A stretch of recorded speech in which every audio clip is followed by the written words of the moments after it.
اس کا واقعے میں زہرا قدیر کے والد کی جو حاضر دماغی ہے وہ کام آ گئی ہے، اور والد کو سسرال میں گھس کر منصوبہ بندی کا کیسے پتہ لگا، یہ والد کی روداد میں آپ کو پوری کہانی سناتا ہوں جو میری ان سے بات ہوئی ہے، جو انہوں نے مجھے بتایا ہے، اور جو تفتیش کاروں سے میری بات ہوئی ہے جنہوں نے مجھے اس بارے میں لمحہ لمحہ جو ہے وہ آگاہ کیا اور بتایا کہ کس طرح سے زہرا کے والد کی حاضر دماغی کام آ گئی۔ جب زہرا کو والد مسلسل فون کر رہے تھے اور سعودیہ سے اس کے شوہر فون کر رہے تھے، تو زہرا قدیر کے جو والد شبیر احمد ہیں انہیں شک سا محسوس ہوا، چونکہ اس سے قبل بھی زہرا متعدد مرتبہ اس کے سسرال والوں سے تشدد کا نشانہ بن چکی تھی اور اپنے والد کو اس بارے میں نہیں بتاتی تھی، چونکہ وہ گھر کی ایک اکلوتی تھی تاکہ والد دل برداشتہ نہ ہو جائیں۔ چونکہ زہرا قدیر کو جہاں پہ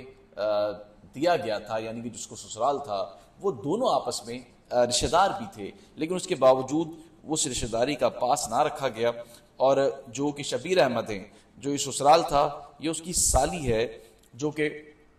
اس واقعے میں منو من جو وہ ملوث تھی۔ تو زہرا قدیر کے جو والد تھے، جب زہرا نے فون نہیں اٹھایا اور شوہر نے ان کو بتایا اس کے والد کو، اور پھر والد کو شک و شبہ بڑھا، اور والد جب اس کے گھر گئے تو وہ کیا دیکھتے ہیں، کیسے ان کی یہ حاضر دماغی کام ہے جس سے ان کو یہ معلوم ہوا کہ میری بیٹی کے ساتھ کچھ انہونی ہو گئی ہے اور کچھ برا ہو گیا ہے، اور ان کا دل بیٹھ گیا۔ انہوں نے بتایا کہ میرا دل بیٹھ گیا، میری سانسیں رک گئیں، میں ایک لمحے کے لیے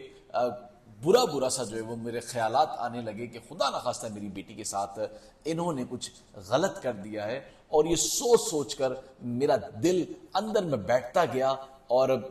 مجھے ایک دم بیہوشی سا مجھے جھٹکا لگا، لیکن چونکہ ساتھ میں پڑوسی تھے انہوں نے مجھے سنبھالا، اور پھر میں نے جب گھر میں گھس کر دیکھا تو زہرا قدیر کا جو کمرہ تھا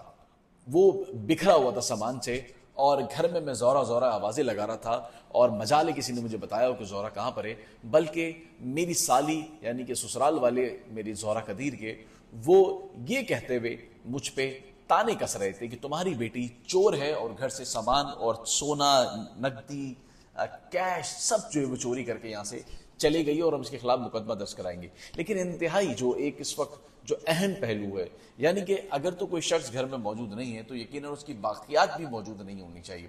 کہیں نہ کہیں آپ ایسی چیز چھوڑ جاتے ہیں، کوئی ایسے نشان چھوڑ جاتے ہیں، اور یہ اللہ کی طرف سے آپ کی پکڑ ہوتی ہے، جس سے آپ ایکسپوز ہو جاتے ہیں، بے نقاب ہو جاتے ہیں، پردہ فاش ہو جاتا ہے، جس سے معلوم ہوتا ہے کہ آپ نے کہیں نہ کہیں کچھ غلط ضرور کیا ہے۔ اور یہاں پر بھی ایسا ہی ہوا،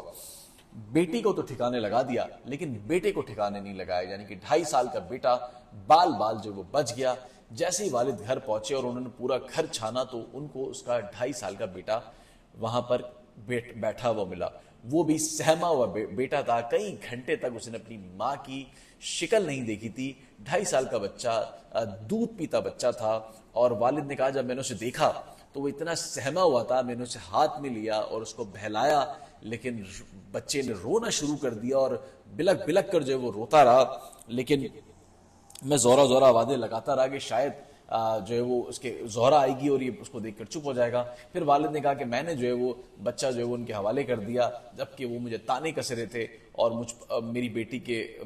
کے حوالے سے مجھ پر الزامات لگا رہے تھے، لیکن پھر بھی میں وہاں سے نکل گیا، اور پھر میں نے فوری طور پر پولیس کو بتایا، اور سب سے اہم بات میں نے یہی بتائی کہ 2.5 سال کا بچہ اگر میری بیٹی گھر پر موجود نہیں ہے تو یہ بیٹا جو ہے وہ کیسے گھر پر موجود ہے، یہ بیٹا میری بیٹی کے ساتھ ہونا چاہیے تھا۔ میری بیٹی کبھی بھی اپنے بیٹے کو اکیلا نہیں چھوڑتی تھی، اور یہی وجہ ہے کہ آج اس کا بیٹا اگر گھر میں موجود ہے تو یقیناً میری بیٹی کے ساتھ کوئی انہونی ہوئی ہے۔ تو یہ بات انہوں نے فوری طور پر جو ہے وہ پولیس کو 15 پر بتائی، اور پولیس نے جب یہ واقعہ دیکھا تو پولیس کی بھی سمجھ آ گئی، اور پولیس کو بھی شک و شبہات بڑھ گئے، اور فوری طور پر پولیس نے تحقیقات شروع کر دی۔ سراغ رسا کتوں کی بھی مدد لی گئی، چونکہ پولیس کو ایسا شک ہوا کہ واردات اسی گھر سے ہوئی ہے۔ چونکہ والد نے بتایا کہ جب میں گھر میں پہنچا تو میری جو سالی تھی، یعنی کہ جو زہرا کی ساس تھی اور اس کی جو نند ہے، وہ گھر دھو رہے تھے، یعنی کہ وہ فرش دھو رہے تھے، وہ اس گھر کو چمکا رہے تھے، اور اس میں ایک تعفن سا اٹھ رہا تھا، خون سا، جس کی وجہ سے میرا دل گھبرا گیا، اور مجھے شک و شبہات بڑھ گئے کہ کچھ غلط ہو گیا ہے میری بیٹی کے ساتھ، اور اللہ اس کے لیے آسانی کرے۔ تو باپ کو جب باپ نے فرش دھوتا ہوا دیکھا تو اس کی آنکھیں کھل گئیں اور اسے وہیں سے شک ہونا شروع ہو گیا۔ پھر بیٹے کو اس طرح سے بیٹھے ہوئے، بیٹے کو کمرے میں دیکھا تو اور جو ہے وہ شک بڑھ گیا۔ تو اس طرح سے والد کو ان کی منصوبہ بندی کا جو ہے وہ معلوم ہوا کہ آیا انہوں نے یہ منصوبہ جو ہے وہ